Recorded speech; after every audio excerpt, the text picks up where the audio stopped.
കൂടുതൽ വാർത്തകളും വീഡിയോകളും കാണാൻ ഈ ചാനൽ സബ്സ്ക്രൈബ് ചെയ്യുക. കൂടെ ബെൽ ബട്ടൺ അമർത്തുക. Please subscribe our channel. നമസ്കാരം. എല്ലാ മാന്യ പ്രേക്ഷകർക്കും ജ്യോതിഷ വിശ്വാസികൾക്കും എന്നെ ഇഷ്ടപ്പെടുന്നവർക്കും ഏഷ്യ ലൈവ് ചാനലിലേക്ക് നിസ്സീമമായ സ്വാഗതം. എന്നോട് ഒരാൾ ചോദിക്കുകയുണ്ടായി, സാറേ ഞാൻ എന്നും ശകനം കണ്ടിട്ടാണ് പോകുന്നത്, എന്നും എനിക്ക് ആ ശകനം കണ്ടു കഴിഞ്ഞാൽ മോശമാണ്. മിക്കവാറും 1-2-3 പേരുണ്ട്, അവരെ ആ ശകനം കണ്ടിട്ട് പോകുന്നത്. അത് കണ്ടിരിക്കും, സംശയമില്ലാതെ അറിയാം. നല്ലതിന് പോയാലും ചീത്തയ്ക്ക് പോയാലും ഏത് കാര്യത്തിന് പോയാലും അത് കണ്ടിരിക്കും. എന്തൊക്കെയാണ് സാറേ നല്ല ശകനങ്ങൾ? നമ്മൾ നേരത്തെ ശകനത്തെ കുറിച്ച് പ്രതിപാദിച്ചിട്ടുണ്ട് എങ്കിൽ തന്നെയും അതിനൊരു പ്രമാണം കൂടെ ഉണ്ട്. മലയാളത്തിലുള്ള പ്രശ്നരീതി എന്ന് പറയുന്ന ആ ഗ്രന്ഥത്തിനായിട്ടുണ്ട്. ആ ഗ്രന്ഥത്തിനകത്ത് ഉണ്ട് മദ്യം പച്ച ഇറച്ചി മണ്ണ് ശവവും കത്തുന്ന തീയക്ഷരം എന്ന് തുടങ്ങുന്നതായിട്ടുള്ളൊരു പ്രമാണമുണ്ട്. അതിൽ നമ്മൾ ശകനം കാണുന്നത്, മദ്യം കാണുന്നത് ഏറ്റവും ഉത്തമമായിട്ട് ധനം, ഐശ്വര്യം, സമ്പൽ സമൃദ്ധി ഉണ്ടാകാൻ ഏറ്റവും നല്ലതാണ് എന്ന് പറഞ്ഞ് തലേന്ന് വെള്ളം അടിച്ചിട്ട് രാവിലെ കൊണ്ട് ആ കുപ്പിയോടെ വെച്ചിട്ട് കണ്ടിട്ട് പോയി കളയരുത്. ഇത് നല്ല ശകനമാണ് എന്ന് ഭാര്യയോടോ ഒക്കെ പറഞ്ഞിട്ട് ഇത് നല്ലതാണ് ജ്യോത്സ്യൻ പറഞ്ഞിട്ടുണ്ട്, കണ്ടാ അതെടുത്ത് നോക്കൂ, ആ എപ്പിസോഡ് എടുത്ത് നോക്കൂ എന്ന് പറഞ്ഞു കളയരുത്. മദ്യം കൊണ്ടുവരുന്നതോ മദ്യം ചെത്തിയിറക്കി കൊണ്ടുവരുന്നതോ മദ്യം കാണുന്നതോ ഏറ്റവും ഉത്തമമാണ്. മദ്യം പച്ച ഇറച്ചി നമ്മൾ കണ്ടിട്ടില്ലേ, ബസ്സുകാരൊക്കെ ഈ ടൂറിസ്റ്റ് ആണെങ്കിലും പിന്നെ എന്താ പറയുക, റൂട്ടിലോടുന്ന ബസ്സുകളൊക്കെ നമ്മളെ ഈ ഇറച്ചി വെട്ടുകാരുടെ കടയുടെ മുമ്പിൽ കൊണ്ടിടും തലേ ദിവസം. പിറ്റേ ദിവസം ആ പച്ച ഇറച്ചി വാർന്നെടുക്കുന്നതും അല്ലെങ്കിൽ ആ പച്ച ഇറച്ചി വെട്ടുന്നതുമായിട്ട് കണ്ടിട്ടാണ് ഇവർ യാത്ര പുറപ്പെടുന്നത്. ഇത് ബസ്സുകാരോടൊക്കെ ചോദിച്ചു കഴിഞ്ഞാൽ അറിയാം. ഞാനൊരു ഉദാഹരണമായിട്ട് പറഞ്ഞു എന്നേ ഉള്ളൂ. അപ്പോൾ മദ്യം പച്ച ഇറച്ചി ഏറ്റവും നല്ലതാണ്. മണ്ണെന്ന് പറഞ്ഞാൽ മണ്ണ് കൊണ്ട് പോകുന്നത്, മണ്ണ് കൊണ്ട് വരുന്നത് ഒക്കെ ഉണ്ട്. പക്ഷെ ഇതിനൊക്കെ ഒരു കാര്യം കൂടെ ഉണ്ട്. ഒരു കാര്യം മാത്രമാണ് ഞാൻ പറഞ്ഞിരിക്കുന്നത്. പഴയ കാലത്ത് എൻ്റെ ചെറിയൊരു ഉദാഹരണം കൂടെ പറഞ്ഞേക്കാം, ഒരു ചെറിയൊരു കഥ പറയാം. ഒരു അച്ഛനും മകനും കൂടെ നടന്നു പോകുന്ന സമയത്ത്, അല്ല പാരമ്പര്യമുള്ള ജ്യോത്സ്യന്മാരാണെന്ന് വിചാരിക്കുക. അച്ഛൻ നല്ല ജ്യോത്സ്യൻ, മകൻ ജ്യോതിഷം പഠിച്ചുകൊണ്ടേയിരിക്കുന്നു. ഏകദേശമായി പ്രശ്നമൊക്കെ കഴിഞ്ഞ് ഗോളം പിന്നെ പഞ്ചാംഗം ഒക്കെ ഗണിക്കാനായിട്ട് പഠിച്ചു എന്ന് വിചാരിക്കുക. ഇന്ന് ഗോളം ഗണിക്കാൻ അറിയാവുന്ന ആൾക്കാരുണ്ടോ എന്ന് എനിക്ക് ചുരുക്കമാണ്. എല്ലാവരിലും കമ്പ്യൂട്ടറിലെ ഷൂ വെച്ചാൽ മതി. അല്ലാതെ കൈകൊണ്ട് ഗണിക്കാൻ അറിയാവുന്ന ഈ പറയുന്നതായിട്ടുള്ള കേരളത്തിലുള്ള ഒരു എന്താ പറയുക, ഒരു 5 ലക്ഷം ജ്യോത്സ്യന്മാരുണ്ടെങ്കിൽ അതിൽ ഒരു 10-40% കൂടുതലൊന്നും അറിയാമെന്ന് എനിക്ക് തോന്നുന്നില്ല. പാരമ്പര്യമായിട്ട് കിട്ടിയവർക്കൊക്കെ മിക്കവാറും ഉള്ള ആൾക്കാർക്കൊക്കെ അറിയാൻ സാധ്യത കൂടുതലാണെന്നാണ് എൻ്റെ വിശ്വാസം. ഒരുപാട് നല്ല നല്ല ജ്യോത്സ്യന്മാരുണ്ട് കേട്ടോ.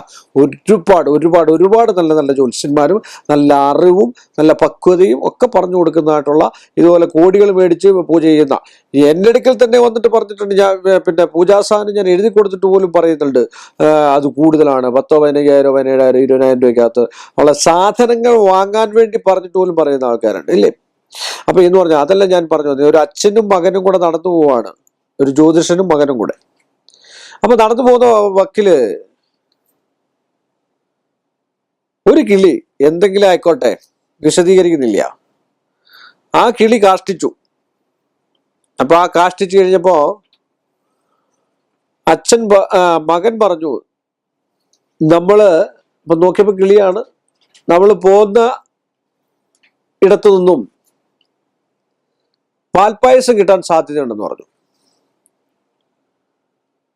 അപ്പൊ 10-15 ചവിട്ടിട്ട് കഴിഞ്ഞപ്പോ അച്ഛൻ പറഞ്ഞു, പാൽപ്പായസം കിട്ടാൻ സാധ്യതയുണ്ട്, പക്ഷെ കരിഞ്ഞ പാൽപ്പായസമായിരിക്കും കിട്ടുന്നതെന്ന് പറഞ്ഞു.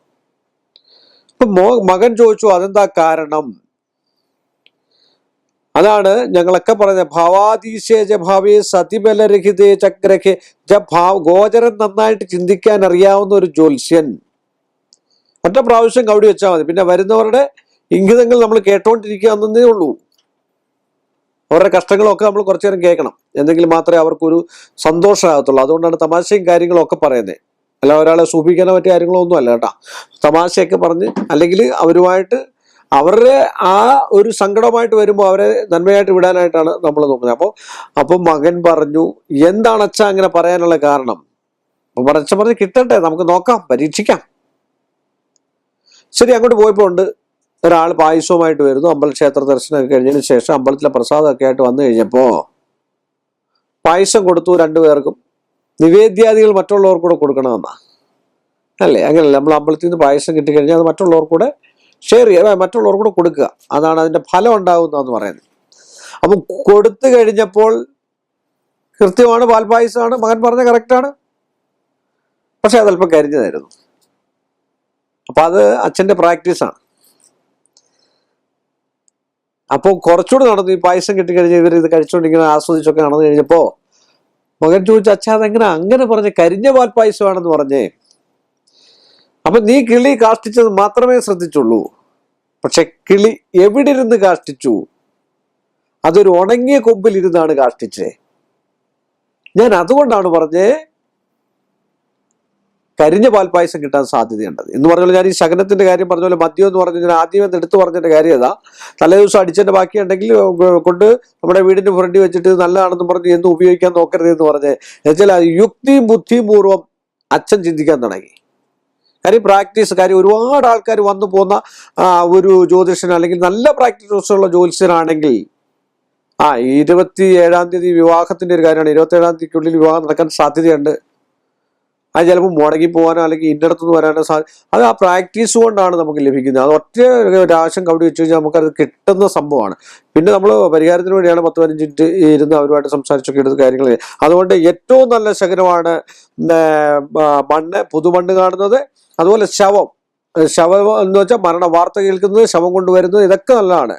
കത്തുന്ന തീയെ, നല്ലതായിട്ട് കത്തുന്ന തീ, അക്ഷതം പറഞ്ഞാൽ നെല്ല്, പൂവ്, അരി, ഈ സാധനങ്ങളെല്ലാം ഇട്ട് തരുന്നതാണ് അക്ഷതം. അതിന് ഒരുപാട് വ്യാഖ്യാനങ്ങളും കാര്യങ്ങളും ഒക്കെ ഉണ്ട്.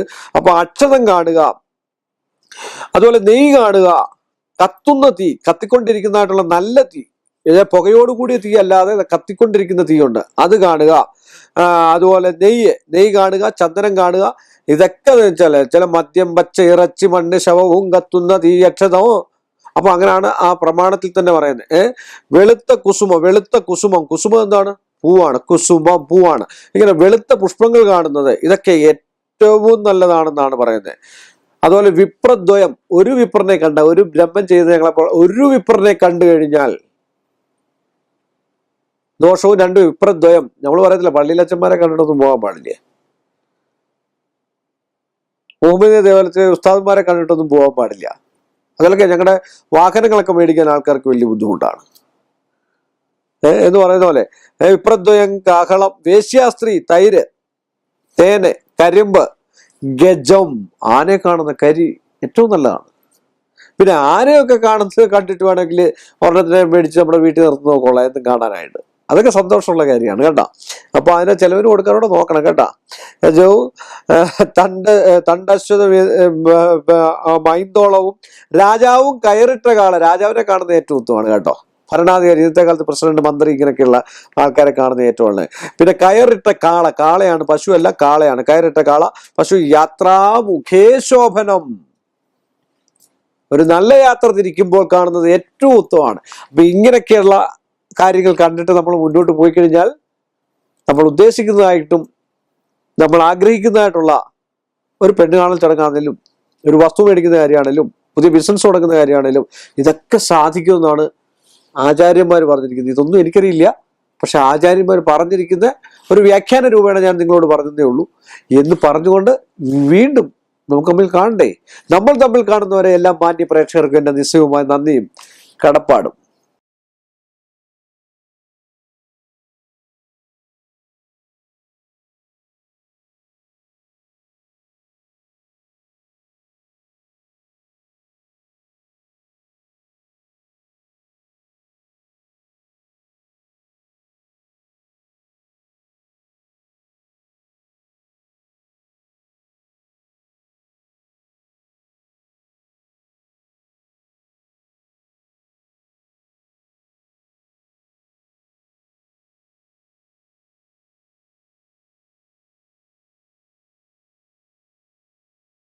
കൂടുതൽ വാർത്തകളും വീഡിയോകളും കാണാൻ ഈ ചാനൽ സബ്സ്ക്രൈബ് ചെയ്യുക.